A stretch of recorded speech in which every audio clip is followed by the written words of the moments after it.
We're discussing a panelist that we were going to have on and how she wasn't on the panel ultimately.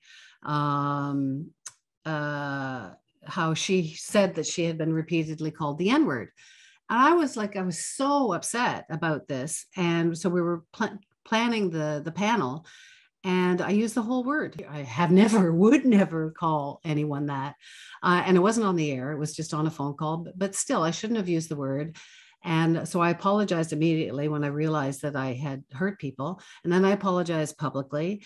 And then the CBC felt that they had to do something about it.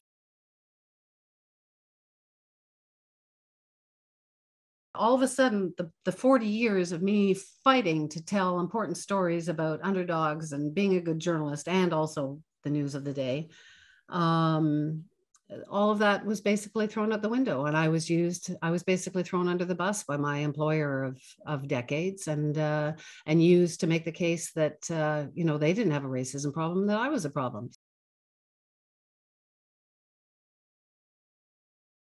We're like really good friends, and she's really funny, and I'm a trained journalist, and we both think that we're in charge. Yeah. But we work stuff out. So it's we decided to do this. My husband actually came up with the idea for the podcast, which is Women of Ill Repute, which is not a comment on anything recent that happened to me. It's something that I've always felt like that. And I've always covered, I've always identified with underdogs and fighting for people. And I think that most women, and probably a lot of men, see themselves as someone of ill repute. They're all women who have like broken a few eggs along the way because they didn't like the rules, didn't think the rules were appropriate, or, like Jody Wilson-Raybould fought against things. Yes. And she taped a civil servant and was thrown out of caucus. And Mary Walsh was pissed off so many people in this country. So those are the first two that we're launching, and other people like that.